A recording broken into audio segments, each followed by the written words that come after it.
তাদের, এবং শুধু তাই নয়, পাশাপাশি এই নির্বাচন প্রক্রিয়ার ক্ষেত্রে কিভাবে কেন এতদিন ধরে হয়নি সেটাও যুক্তি দিয়ে বোঝাতে হবে রাজ্যকে হাইকোর্টের নির্দেশ। শিক্ষাকে যদি জনমানসে প্রতিষ্ঠিত করতে হয়, শিক্ষা প্রসার যদি হয় এবং শিক্ষাকে যদি উন্মুক্ত করে দেওয়া সবার জন্য, তার একটা অন্যতম শর্ত হচ্ছে তার গণতান্ত্রিকরণ, ডেমোক্রেটাইজেশন। আমরা গোটা দেশে দেখছি শিক্ষা প্রতিষ্ঠানগুলোকে অগণতান্ত্রিকভাবে চালানো হচ্ছে, সেখানে কোনো গণতন্ত্র নেই। নির্বাচিত যে সংস্থাগুলো চালায়, বিশ্ববিদ্যালয়ের ক্ষেত্রে সিনেট, সিন্ডিকেট, এক্সিকিউটিভ কাউন্সিল, এগুলো নেই, নির্বাচন হয় না। এমনকি মধ্যশিক্ষা পর্ষদ, উচ্চ মাধ্যমিক শিক্ষা পর্ষদ, মাদ্রাসা বোর্ড, যেগুলো নির্বাচিত সংস্থা, স্ট্যাচুটারি, আইনত, দেখা যাচ্ছে আইন মোতাবেক সেগুলো নির্বাচন হয়নি, বছর পর বছর ধরে সেখানে নির্বাচিত হয় না। যে স্কুল, কলেজ, বিশ্ববিদ্যালয় ম্যানেজিং কমিটি হয়, সেখানে মনোমতো লোকজনকে বসিয়ে দেওয়া হয়েছে, সেটাও নির্বাচিত হয় না। এবং তারপরে যে ছাত্রদের সংসদ, যেখানে দাঁড়িয়ে নির্বাচিত সংস্থার গণতন্ত্রের প্রথম পার্ট হয় এই ছাত্র সংসদ পরিচালনার ক্ষেত্রে, যেখানে বৃহত্তর ছাত্র সমাজকে একসঙ্গে করে আর তারপরে গণতান্ত্রিক উপায়ে সিদ্ধান্ত গ্রহণ করে চালাতে হয়। তার বদলে এটা সরকার ধ্বংস করেছে, রাজ্য সরকার ভালো সময় কী বলবে, তার বদলে তারা সরকারি যে টাকা পয়সাগুলো নয়সা করার জন্য দুর্নীতির আখড়া করেছে। ভর্তি থেকে, পরীক্ষা থেকে, পাশ করানোর থেকে নিয়োগ, সর্বত্র দুর্নীতি করছে। আর তার জন্য একটা মস্তান রাজ তৈরি করা হয়েছে। যারা মনে করে যে ছাত্র রাজনীতি করলে ক্ষতি হয়, তারা আজকে দেখতে পাচ্ছে গত 15 বছর ছাত্র রাজনীতি না হওয়ার ফলে ছাত্র প্রতিষ্ঠানগুলো, শিক্ষা প্রতিষ্ঠানগুলো মস্তানি রাজ এবং থ্রেড কালচারের একটা কেন্দ্র হয়ে উঠেছে। বাগানগুলিতে যে ঘরোয়া চুল্লি ব্যবহার করা হয়, তাতে বায়ু দূষণের পরিমাণ কলকাতায় অত্যাধিক পরিমাণে বেড়ে উঠেছে। ফলে এই জায়গায় বায়ু দূষণ নিয়ন্ত্রণের জন্য রাজ্য সরকারের কোন রকম ভাবনা চিন্তা করা, পরিকল্পনা করার প্রয়োজন রয়েছে বলে মনে করছেন? প্রথম কথা হচ্ছে, এগুলো কোনো সিরিয়াস স্টাডি কী হচ্ছে। আজকে পৃথিবীর দূষিত শহরগুলোর মধ্যে সবচেয়ে বেশি হচ্ছে আমাদের দেশে, আর আমাদের দেশের দূষিত শহরগুলোর মধ্যে কলকাতা একটা অন্যতম। কিন্তু সেখানে যখন যার মনে হয় সে একটা গল্প বানিয়ে দেয়। তো দূষণের মূল কারণ কি, কতটা ভেহিকুলার পলিউশন, গাড়ির জন্য, গাড়ির এমিশনের জন্য, কতটা হচ্ছে এখানকার কলকারখানার জন্য, কতটা হচ্ছে যেভাবে ইনডিসক্রিমিনেটলি কার্বন নির্গত হচ্ছে বিভিন্ন ক্ষেত্রে, তার কোনো নিয়মিত স্টাডি নেই। যেমন উত্তর ভারতে বলা হয় ওই কৃষকরা ফসলে গোড়া পোড়াচ্ছে বলে, এখানে দাঁড়িয়ে সেরকম এখন চুল্লির কথা বলা হচ্ছে। কিন্তু অবশ্যই এই ধরনের যেগুলো কমার্শিয়াল চুল্লি হয় সেগুলো সায়েন্টিফিক হওয়া উচিত এবং সেখানে কম ফুয়েল এফিসিয়েন্ট হওয়া উচিত, কম ফুয়েলে, কম জ্বালানিতে, যাতে বেশি তাপ দেয় কিন্তু তার এমিশনটা যাতে বেশি না হয়, দূষণ যাতে না ছড়ায়। তো এটা তো দেখার কথা পুরসভার নিজেই, তার পুরসভার যত গাড়িগুলো চলে সেগুলো দূষণ সবচেয়ে বেশি ছড়ায়। পরীক্ষার বইমার নষ্ট করা হয়েছে, গোটা দুর্নীতির মাস্টার মাইন্ড প্রাক্তন শিক্ষামন্ত্রী, বিশেষ আদালতে চাঞ্চল্যকর দাবি সিবিআই। সিবিআই আসলে টাকা কে নিয়েছে? সিবিআই বলছে জনৈক অভিষেক, আর এখন মাস্টার মাইন্ড বলছে পার্থ চ্যাটার্জি। পার্থ চ্যাটার্জি কার নির্দেশে কাজ করেছে? মুখ্যমন্ত্রী মমতা ব্যানার্জির মন্ত্রিসভায়। আর সেই মন্ত্রিসভার সিদ্ধান্তই ছিল ক্যামাক স্ট্রিট থেকে সিদ্ধান্ত হবে, অভিষেকের অফিস থেকে সিদ্ধান্ত হবে, সেখানে টাকা যাবে। এখনও তাই হচ্ছে, সমস্ত টেন্ডার, সমস্ত নিয়োগ, সমস্ত রকমের কাজকর্ম যা হবে ওইখান থেকে হবে। সুতরাং মাস্টার মাইন্ড যদি বলো তুমি, তাহলে তো আসলে হচ্ছে পিসি এবং ভাইপো, এবং তার মধ্যে পার্থ চ্যাটার্জি অবশ্যই তার মধ্যে যুক্ত আছে। কিন্তু আমরা সে আগে বলেছে যে লিস্ট আসতো কোথা থেকে এবং সেই লিস্টটা কে অ্যাপ্রুভ করতো। পরে এইসব কাকুর কণ্ঠস্বর থেকে আরও বোঝা গেছে টাকা দিলে কে চুপ থাকে, টাকা দিলে কে লিস্টে নাম তুলে দেয়, আর কোথায় টাকা জমা হয়। সুতরাং এটা হচ্ছে একটা বড় চক্র, তার মধ্যে পার্থ চ্যাটার্জি যেমন একটা বড় অংশ, আরও অনেকেই আছে এর মধ্যে অংশীদার। এত বড় দুর্নীতির, এত বড় কর্মকাণ্ড একা একজন পরিচালনা করতে পারে না। জগদ্দল, ব্যারাকপুর লোকসভা কেন্দ্রে জগদ্দলে বোমাবাজি গুলি, অর্জুন ভার্সেস সোমনাথ শ্যাম, দুপক্ষের অভিযোগ, পাল্টা অভিযোগ। অর্জুন সিংকে আজকে সকালবেলা জগদ্দল থানায় তলব করা হয়, তিনি যাননি। পাশাপাশি আবার দুপুরের পরেও দেখা গেল বোমাবাজি হচ্ছে সেই জগদ্দল। ভাটপাড়া, জগদ্দল, কাকিনাড়া, দীর্ঘদিন ধরে এখানে বোমাবাজি, মস্তানি, গুন্ডামি, তোলাবাজি চলছে এবং সেটা কখনো তৃণমূলের ঝান্ডা নিয়ে করে, কখনো বিজেপির ঝান্ডা নিয়ে করে, কখনো একই বিজেপি এক পক্ষ বিজেপি এক পক্ষ তৃণমূল হয়, কখনো একই তৃণমূল এক পক্ষ তৃণমূল এক পক্ষ বিজেপি হয়। তো মোদ্দা কথা হচ্ছে ওদের সাম্রাজ্য বিস্তার তারা করতে পারছে, কারণ তৃণমূল কংগ্রেস আমাদের রাজ্যে এরকম একটা রাজনৈতিক পরিস্থিতি তৈরি করেছে যেখানে কে বিজেপি কে তৃণমূল হয়ে যাবে না, আর দুই সে বিজেপি হোক বা তৃণমূল হোক তার লুটের বখরা নিয়ে সে লড়াই করতে পারে এবং সেখানে নিয়ে তারা বোমাবাজি বন্দুক পিস্তল বেআইনি অস্ত্রশস্ত্র রাখতে পারে। পুলিশ সেখানে অকর্মণ্য হবে বা নিষ্কর্ম থাকবে, সে কিছু ভূমিকা পালন করতে পারবে না, যার ফলে এখানে সিরিয়াস আইন শৃঙ্খলার সমস্যা এসব জায়গাগুলোতে। এটা হয়ে গেছে হাওড়াটা।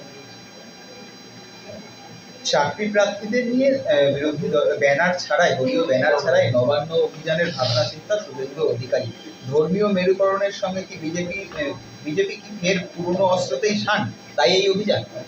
ওরা সবসময় অস্ত্র সামনে দিচ্ছে, কে রামদা কিনছে, কে খড়গ দিচ্ছে, কে তলোয়ার ত্রিশূল নিয়ে কারবার। আর সেখানে দাঁড়িয়ে এখন এর আগে আমরা জানি আরজি কর কাণ্ডের পরেও এরকম ডাক দিয়েছিল যে ছাত্র সমাজের নাম করে, কিন্তু সেটা ফ্লপ হয়েছিল, কারণ লোকে বুঝে গিয়েছিল ওটা হচ্ছে RSSের চাল। আর শুভেন্দু এখন বুঝেছে যে বিজেপি ঝান্ডা নিয়ে বেশি লোক জড়ো করতে পারবে না, এই জন্য এরকম কথা বলছে। দিকে দিকে রাম উত্তেজনা, আক্রান্ত পুলিশ। পশ্চিম বর্ধমানে ক্রমাগত এই ধরনের ঘটনা ঘটছে এবং সেখানকার পুলিশ আক্রান্ত হচ্ছে, এটা দুর্ভাগ্যজনক। কিন্তু পুলিশ আসলে সবসময় আক্রান্তর পাশে থাকছে না, বরঞ্চ আক্রমণকারী এবং অত্যাচারী তোলাবাজ এবং যারা ইলিগাল কয়লা এবং মাফিয়া আছে তাদের পক্ষ ধারণ করে। এই জন্য সাধারণ মানুষের সঙ্গে পুলিশের এত বিরোধ। আর মানুষ যখনই বিক্ষুব্ধ হয় তখন পুলিশকে এগিয়ে দেওয়া হয় বা লেলিয়ে দেওয়া হয়। আমি খুব খারাপ করে লেলিয়ে দেওয়া শব্দটা বললাম। এবং পুলিশও এরকম তার নিজের জায়গা তৈরি করেছে দলদাসের, যেখানে সরকার একমাত্র এখন পুলিশ স্টেট, পুলিশ ছাড়া সরকারের অন্য কোনো দপ্তরের কোনো ভূমিকা থাকে না। সেই জন্য মানুষের রাগটা কি পড়ে পুলিশের ওপরে। হাওড়ায় ভূমিধসে ক্ষতিগ্রস্ত পরিবারগুলোকে কন্টেনারে পুনর্বাসনের পরিকল্পনা সরকারের। এই গরমের মধ্যে কন্টেনারে আদৌ কি মানুষের বসবাসযোগ্য? কতটা মানবিক এই সিদ্ধান্ত? আচ্ছা, ওদের বাড়ি দরকার। পুনর্বাসন মানে হচ্ছে বাসস্থান, বাস করার জায়গা উপযুক্ত। তো ওখানে কন্টেনার কেন? ওরা কি মাল, মেটেরিয়ালস, গুডস? এই সরকার কতটা অসংবেদনশীল এটা তার প্রমাণ।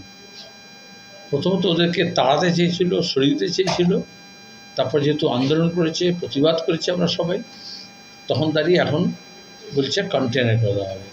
ওদের সবসময় আমরা জানি সুপ্রিম কোর্টের আদেশ আছে, আইন আছে দেশের, উপযুক্ত পুনর্বাসন ছাড়া ওদেরকে ওখান থেকে উচ্ছেদ করা যাবে না। যে কমিটি, সেই কমিটির প্রস্তুতি শুরু হয়েছে। তাদের আশঙ্কা রাজ্যের 43 জায়গায় অশান্তি হতে পারে। অন্য দিক দিয়ে অস্ত্র হাতে রামনবমীতে সামিল হওয়ার ডাক দিচ্ছে বিজেপি নেতৃত্বরা। ফলে রামনবমী নিয়ে কেন্দ্র কতটা আশঙ্কা তৈরি হচ্ছে। আন্দোলন সংগ্রাম হবে রাজনৈতিক মঞ্চ থেকে, সেখানে বলছে অরাজনৈতিক মঞ্চ। আর ধর্মীয় অনুষ্ঠান, ধর্মীয় উৎসব তিথি এগুলো পালন হবে কোনো রাজনৈতিক মঞ্চ থেকে নয়, রাজনৈতিক ঝান্ডা নিয়ে নয়। সেখানে দাঁড়িয়ে বিজেপি RSS সে রাজনীতি করছে। আর তাতে তো আর আমরা প্রথম থেকে বলেছি রাজনীতি এবং ধর্মের সঙ্গে যুক্ত করবেন না। এবং ধর্ম উৎসব পালন একটা জিনিস, আর এই ধরনের গোটা হিন্দি বলায় আমরা দেখেছি কীভাবে রামনবমীকে ঘিরে, ধর্মীয় উৎসবকে ঘিরে, এখানে একেবারে 78 সালে জামশেদপুরে প্রথম দাঙ্গা হয়, রামনবমী ঝান্ডা আরোহণ তখন বলতো, এখন তো মিছিল হয়ে গেছে, তখন ঝান্ডা আরোহণ বলতো। আর এখানে দাঁড়িয়েও সেই প্রস্তুতি চলছে 26 নির্বাচনের আগে। সেই জন্য আমরা বামপন্থী, ধর্মনিরপেক্ষ মানুষ, দেশপ্রেমী মানুষ, শান্তিপ্রিয় মানুষ সবাই ডাক দিয়েছি। তার আগেই 1 সপ্তাহ ধরে বিভিন্ন জায়গায় সম্প্রীতি শিবির হবে, যেখানে ঐক্যের কথা, শান্তির কথা এবং সম্প্রীতির কথা বলা হবে। এবং বাংলার মানুষ দেখবে যে ঐক্যের জোর বেশি বা ঐক্য ভাঙার শক্তির জোর বেশি। আমন্ত্রণ কেন গ্রহণ করলেন শিক্ষামন্ত্রী? স্পষ্ট নয় আদালতের কাছে, মন্তব্য করলেন প্রধান বিচারপতি। ঠিকই তো, কারণ সেখানে তো গেছিলো, ওটা ইটসেলফ এ প্রভোকেশন। আর সেখানে অধ্যাপকদের যা সংগঠনে ওদের ওয়েবকিপার যা শক্তি আছে, ওখানে তো যে কোনো একটা হলে একটা মিটিং করতে পারে যে কোনো জায়গায়। আর এত হল আছে, আর উনি তো যখন নাটক করার জন্য এত হল অন্যদেরকে দেন না, নিজেরাই শুধু করেন। সেখানে মিটিং করার মতো অডিটোরিয়াম এবং হল আছে, কিন্তু এটা ওএটিতে সাজিয়ে গুজিয়ে গুন্ডা সমাবেশ করলেন কেন, মস্তান সমাবেশ করলেন কেন? কোথায় কবে এরকম সম্মেলন ওপেনে থিয়েটারে হয়? 2026 সম্পন্না মুখ্যমন্ত্রী সবসময় বলেন যে কন্যাশ্রীর জন্যই তাদের নাকি অনেক বেশি স্বীকৃতি হচ্ছে। কিন্তু আদতে আমরা দেখতে পাচ্ছি 1 ড্রপ আউটস কমছে না, বাড়ছে। 2 অল্প বয়সে বিয়ে বাড়ছে। 3 অল্প বয়সে গর্ভধারণের সংখ্যা বাড়ছে। তাহলে আমাদের সমাজটা যতটা এগিয়ে ছিল গত 34 বছরের বামফ্রন্টের আমলে ততটা পেছনে চলে যাচ্ছে, এবং এগুলো হচ্ছে সমাজে পিছিয়ে যাওয়ার একটা ইঙ্গিত, যেখানে অল্প বয়সে বিয়ে, তারপর হচ্ছে অল্প বয়সে গর্ভধারণ এবং ড্রপ আউটস, এই 3টে ক্ষেত্রেই আমাদের রাজ্য সরকার যত বিজ্ঞাপন হোর্ডিং দেয় তার উপরে একটা গোবর লিপে দেওয়া হয়েছে। তার উপস্থিতিতে তাদেরকে চেক দেওয়া হয়েছে 15,000 টাকা আর 20,000 টাকা, এরকম বেশি হতে, যারা কম ক্ষতিগ্রস্ত তাদের 15,000 টাকা বেশি হতে। সেগুলো কোনো মন্তব্য নেই, কারণ ওরা সবসময় মনে করে প্রতিবাদ বা আন্দোলন কিছু একটা হলে কিছু একটা পুষিয়ে দেওয়া হয়। মমতা ব্যানার্জি ভাষা হচ্ছে আমরা পুষিয়ে দেবো, কিন্তু এটাকে পুষিয়ে দিলেও সবাই যে পোষ মানবে তার কোনো গ্যারেন্টি নেই। ওএসডি দাবি সিবিআই একাধিক রাজনৈতিক ব্যক্তিত্বের চাকরির সুপারিশ করেছে, মিলেছে একাধিক নামের তালিকা, বাকি জিজ্ঞাসাবাদ। দীর্ঘদিন ধরে মানুষ অধৈর্য হচ্ছে, আর এরকম গল্পগুলো মাঝে মাঝে বেরিয়ে আসছে। তো আমরা চাই শিক্ষক নিয়োগের দুর্নীতির পর্দা ফাঁস হোক, যারাই যুক্ত আছে তাদের শাস্তি হোক, এবং যে শিক্ষক পদগুলো খালি আছে সেখানে সুষ্ঠু নিয়োগ হোক, শিক্ষা ব্যবস্থাটা বাঁচুক, শিক্ষাঙ্গনটা বাঁচুক, এবং দুর্নীতিগ্রস্তরা জেলে যাক। কোনো রাজনৈতিক ধরনের ধর্মীয় উৎসব, সামাজিক উৎসব, সেগুলোকে রাজনৈতিক রঙ্গমঞ্চ তৈরি করা হচ্ছে একটা বিশেষ উদ্দেশ্যে হয়।